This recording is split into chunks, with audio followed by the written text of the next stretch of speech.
Hello! In this episode of English Refugee, I would like to discuss with this experienced, enlightened man, but hopefully less of the enlightened and more of the experience for this video. But we'll see, we never know where it goes with this cosmic man, and if you like his cosmicness, you can find it all on this channel. Right, I want to talk to him about my experience renting a house in St. Enrique, what happened, his thoughts on it, whether he thinks I made the right decision, and also, you know, the reality around these 12-month contracts, whether it's all a tactic. So let me tell you my story, Lee, and then I would like your reflections. So literally 2 minutes away. You got a house? No, well, I'll tell you. Yeah. Find a dream house. 12-month contract. And it is a dream house. It's just wonderful. It's perfect. 600 a month. Everything, no red flags, all looks good. Red flag is field next door, which to my mind is clearly going to be built on very soon because it's just perfect. And so, yeah, okay. Well, yeah, you can give your thoughts on that. So my understanding is in Southeast Asia, it's anywhere, less so in St. Enrique than many of the other places I've been, admittedly.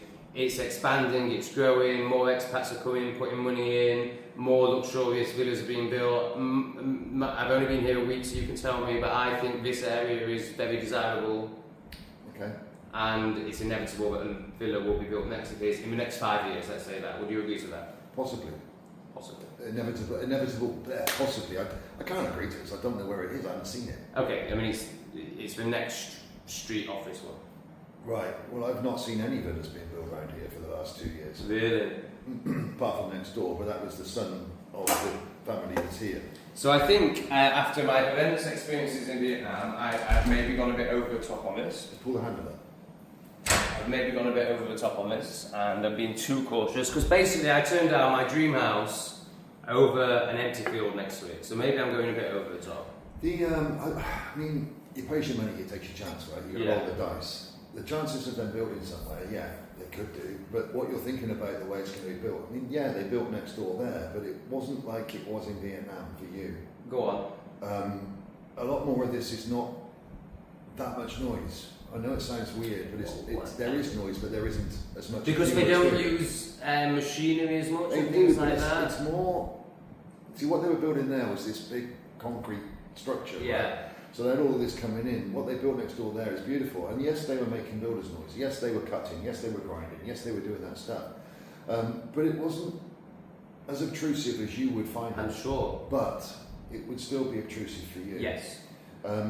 So you're next door to a field. The chances are what they're going to use with that field, if it's a field, is they're going to rice field. They're going to grow rice on it. They were doing that. That's what they're going to be doing with it, rather than building on it. But surely that's not economical. Surely, from a Cambodian perspective, it's much easier to sell your land and never work again. You would have said that. Or build on it yourself if you can. But no, there's nobody buying the land, and the land is so bloody expensive. Can foreigners buy land in Cambodia?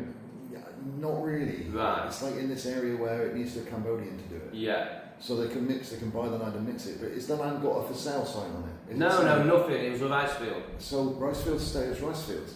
This idea that... Well, this was a rice field originally. This idea, yes, originally. So that's not true. Okay. This originally, rice field, but what I'm saying is, look at that. Look, what I've seen is rice fields stay as rice fields. Right, interesting. Plots get sold. So you'll see the plot, and the rice field stays as a rice field. So you'll see plots all over the place that are up for rent and up for sale and all the rest of it. But I've not seen rice fields getting built on. I've seen plots getting built on. Hang on, so you're saying within the plot is a rice field and some brownfield? Generally not. Generally the plot is cut off from it so that they would have demarcated a plot.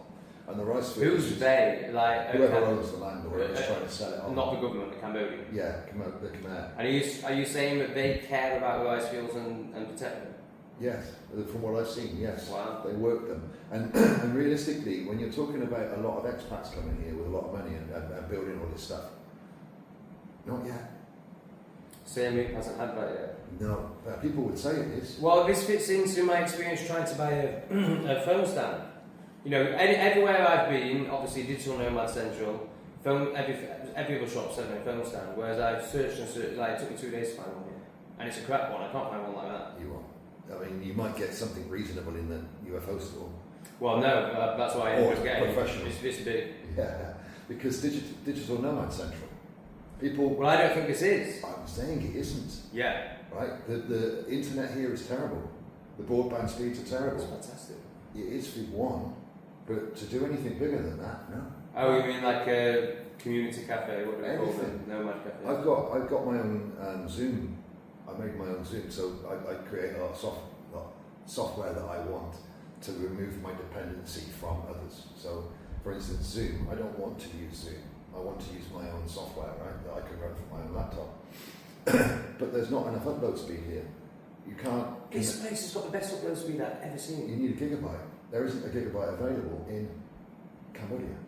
A gigabyte. So here is meg. right. So that's 5 times that. Yeah, Right. and that's standard everywhere else. So when you say terrible internet, you mean if you want to do really If top, you wanted to high do, levels yes. So for digital nomads, they would want who are doing that? Yeah, I forget that I'm an amateur.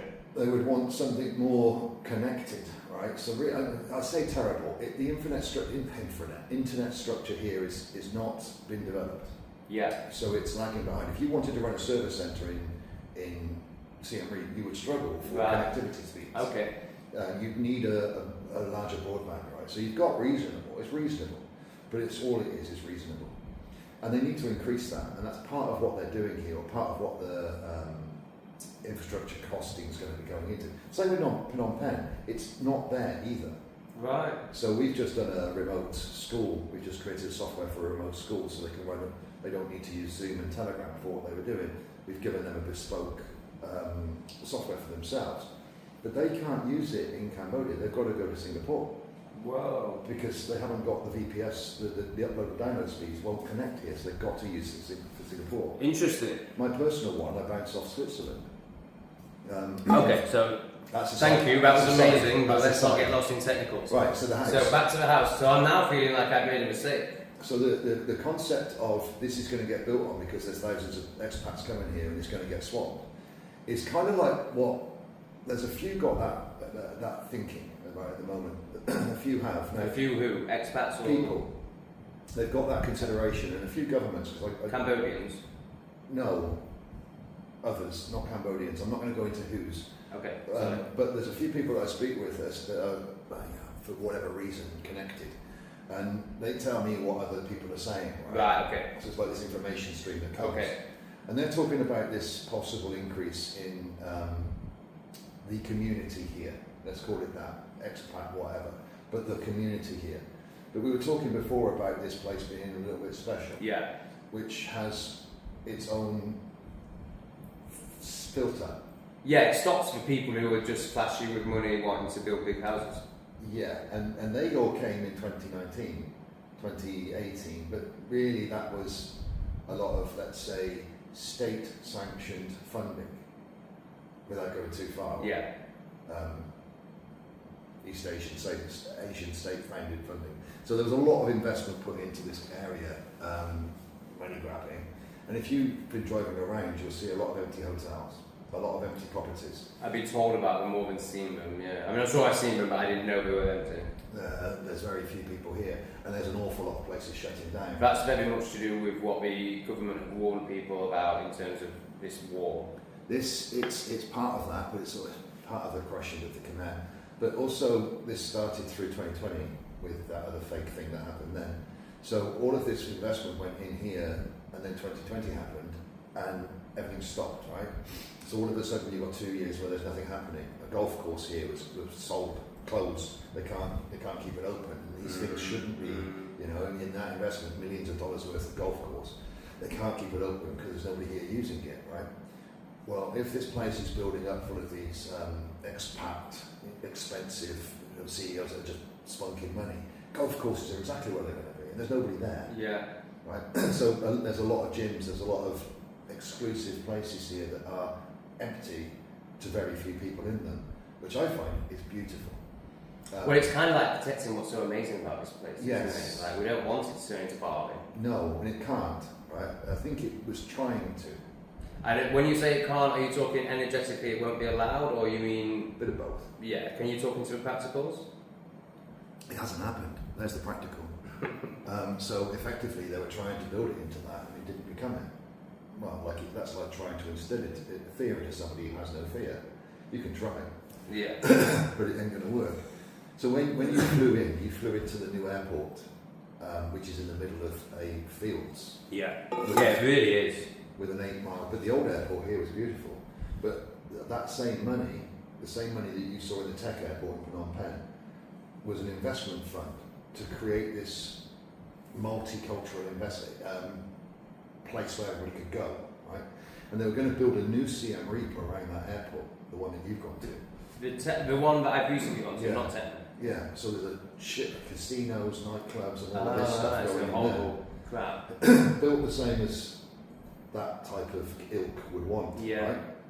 right? So the money stopped coming into Siem Reap, and then they shifted there to build this new version a little bit further away. Oh, I see. So they carried on with the plan didn't work, and they tried the plan again in a new way. Well, yes, so they were going to, yes. In a more commercial, false way. Yeah, so that carried on. In my story, Yeah. of course, always trust the government.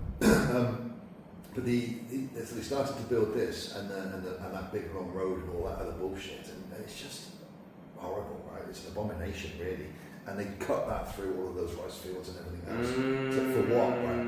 And they're going to build this new sort of cyber city. And that hasn't happened with No. Cyber City, has it? No. I didn't see any of that. It didn't No. even start. Beautiful, isn't it? Yeah, great. So they've done all that for what, right? And of course, So because why didn't that start practically? well, Just money, Joe? on a higher level, it can't. Yeah, no, I'm with you on that. So yeah. it's not so. Yeah, it's money as well. So from that higher level, situations will occur that stop it on a practical level. Yeah, but it doesn't stop them trying, right? Yeah. So with all of this, what they would call liquid fluidity, this money, this digital numbers that they create, well, those digital numbers are worthless. So the only thing they can do with them is put them into a material investment. So they try to build this stuff and buy hotels and all of this, and then that's worth money, right? You can sell that. But the digital currency is pointless. So all of these billions of people that are supposed to live in this area of the East Asia, or at least 1.5 billion, well, they aren't real. Well, I don't know, you lost me there. Well, the population of a certain country that's supposed to be quite large, it's not. As in the figures are made up? Yeah. Yeah, okay, yeah. And every one of them can be, what would be the word? I've forgotten the word now. It's like capitalised. It's like made into money. So GDP? kind of, you could call it a GDP, but it's collateralised. Collateral. So what collateral have you got? Well, we've got 1.5 billion people. Well, that's our collateral. You can call it GDP if you want. So that's worth a certain amount of money. Yeah. So the more people you've got, the more collateral you have, the more you can create money. Yeah. But that money is fake as the people are fake. Right? Yeah, And it's all smoke and mirrors.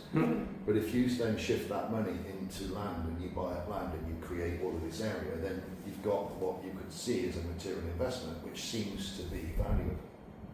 Yeah. So you've created something with fiction, you've deceived somebody with fake, and now all of a sudden you own something. And all of this is this sleight of hand that we see going on across the board. And it's not just one place. I'm not picking on one place. Yeah. But this is what they've been doing. The scams and all the scam centres and all of this, that's all the same thing. It's putting fake numbers into something to create real numbers. Okay, yeah. Without going into it in any, shouldn't bother any YouTube algorithms. Yeah, no, that's fine. So if we can try and bring our way back to the house. Sorry, yes. Next, We great. didn't go cosmic. No, I love it. It was fantastic. Not too cosmic, a little bit.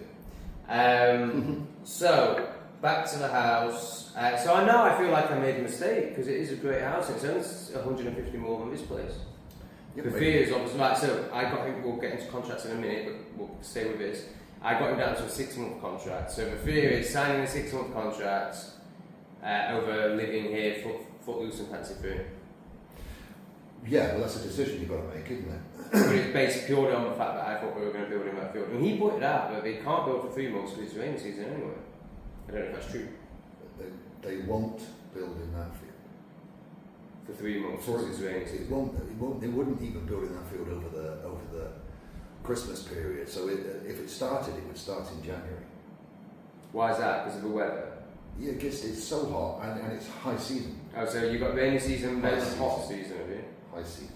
Well, it's kind of hot all year round. Yeah. I mean, for me, there's 2 seasons. There's rainy and, well, there's 3 seasons. There's rainy, hot, and super hot. Yeah, that would do. Well, there's hot and super hot, and in between there's some rain. Fair enough.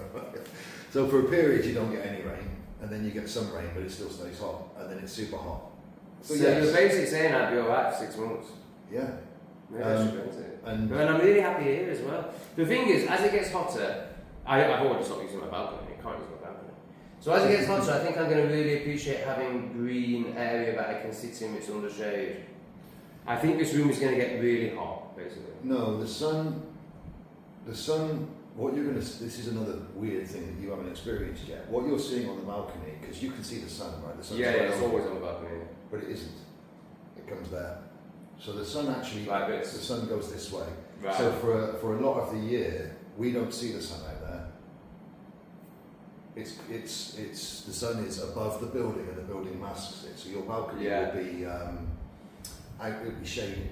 Okay. It's only why is it not now because of the time of year? Yes, because so the sun moves from it literally goes from that point where we're not good for the camera, but over there like this. So for a lot of the year, it's over. It rises and falls over that side, over there, right? And then it comes across here. So for this period, it's not that hot, but the sun is on this side, and we can see it here. Yeah. That probably around about August, September, will start to go back. Right. Okay, that's good news. Because I do love it here. I love it here. I would like my own space in my own garden, but the own space is a bit of a story because I have it. Like no one disturbs me. I don't hear anything. And the garden out the back, mate, most of the time it's gorgeous. And you can just sit out there in the quiet. Yeah, why have I not thought about that? I've sat there once so far, and it's gorgeous. You've got a bit of peace to go out there. Yeah, probably why not. No, I mean for me, my story is it's just too hot to use it. So then that would be the same with my own house. Of course it would. Unless you've got fans out there. If you wanted to sit somewhere, you can just turn a fan on you. There's a fan. I think I'm going to stay. Yeah, I really. There's fans in the bar. But there's also part of me going, shit, bring them up now. We're not going to build next to it. Go and make that house. So where's this urgency in you to move? The urgency in me to move. Okay, so now we're getting to the other channel, aren't we? Can we just finish this conversation? No. Let's finish this conversation and then go into that, and then I'll put it back there on the other channel. So, right, so I just want so Lee has already expressed that the 12-month contract, can you just speak about the 12-month contract thing? Well, you've already realised that they were saying that you've got to sign a 12-month contract, and they've given you the option for a 6-month, right? So you've already realised the 12-month is not fundamental. Yeah. Right, they tried to sell it to you because then they've got you in a longer contract. Yeah. But it's not legal, it doesn't matter. If you said, no, I'll tell you what, I'll give you 3, and then 3 more if I like it. Well, I tried that, and I said no. Well, and then you walked away. Yeah, well, I think so. But I think that's it. But so my story, my feeling is, my judgment based on the evidence I've seen is that what Lee is saying is correct with somewhere like this, where there's 20 of them and the guy's desperate, and may even be correct on an old, crappy house, but when it's the best house on the market, which this one is, in my opinion, that's not the case. I disagree. But nevertheless, it doesn't matter. The question we're asking here is, do you want it or not? Yes, but there's also a no. There's also, I think there's partly running away from you involved in this as well. Well, then there you go. So what are you doing that for? Well, fear. Good on you. You stay in the fear and go there, and you think it's going to be gone. Well, no, I mean, the story is that if I go there, I text you every other day saying, are you free for a coffee? And I still see you, but I don't have to walk past you when I'm in my shadow and scared of communication with you. Well, what if you're not in your shadow anymore? Well, I am when I'm doing this. Dude, if you need to go somewhere to get away from being close to me, then you've got a fucking issue, bro. Yeah, I agree. I mean, I'm fucked. I'm a broken human. Or you sit with it and you go through the process of it, and then you make a choice which is based upon your heart and not your fucking weird mind. Yeah. And make a real decision rather than that one, and see whether or not that is your ideal property then. Because if you escape, you're just going to do the same thing there as you're doing here anyway, just in a different place. We've all done that. You've done it so many times. Well, I don't see what I'm doing here as a negative thing. Like, I feel like I'm living the best life I've ever lived. I'm producing more than I've ever lived. I'm also enjoying, stuff I enjoy and chilling and all that. I feel like I've got the best balance I've ever got. So I feel like to go there would just to be honour myself more and give myself an even more beautiful, quiet, secluded space. But that is also, my shadow lights that. Maybe my new light version of self doesn't like that. I mean, I really like the fact that, you know, oh, Michael's suddenly here, oh, maybe I can go down, oh, who's Lee got down today? Whilst I haven't embraced it, I really honour it, I think it's great, and I would like to see a version of myself that embraced it more soon. If you wanted an opinion on that, I would suggest you give it a bit of time. Yeah, why am I rushing? Like, these houses are going to come up so many times. Like, it is very nice, but there's many nice houses. And there's things that are moving. Now, I'm not going to say any more than that because I don't know myself. Right? I'm not going to predict form. That's for bigger things. But things are moving and other opportunities are appearing. You mean energetically? Can we say that? Energetically and physically. Yeah, well, the physical is the result of the energetic. Yes, so I can't tell you what the physical is. I can just tell you that energetically it's moving. Right? Yeah, and the physical is an inevitable changing as well. Yeah, so opportunities are going to come up in a period of time that might... But you can't name or tell me what it is. Cheers, Lynn. I love it, I totally get it. I can talk about possibility, but I'm not going to yet because of where you are. Okay, yeah. Right, and I'm not going to give you any concept because of where you are. Because my ego will just grab onto it and make it real. Right, and I love you enough not to, right? So let you walk blind. Good, right? What I'm going to say is that there's other things that may pop up that you might think, oh, I don't want to go with that as well. So if you do this, then you can't do that. So this is that bit about if you take a little bit of time to make a decision, but if you want to go and do it, do it. No, I don't want to. I really like my flat. Yeah? I love my flat, man. I even love the landlord now. Like, I proper love the landlord, mate. I was with him for about an hour yesterday, he's so funny. You chatted with him? Well, he was fixing something in my flat, and obviously he was just doing a terrible job. But you know, I could just see, like, yeah, it was like you spoke about, you know, like almost like the love for a child. Like I could see the child in him basically. He's such a child. Beautiful, yes. And once you recognise that, you can't get angry with him. Yeah, totally. There was no ability to get angry at him. Like, all I could do was laugh and smile. So if you think, I mean, this is the refugee channel. Oh, whatever, mate.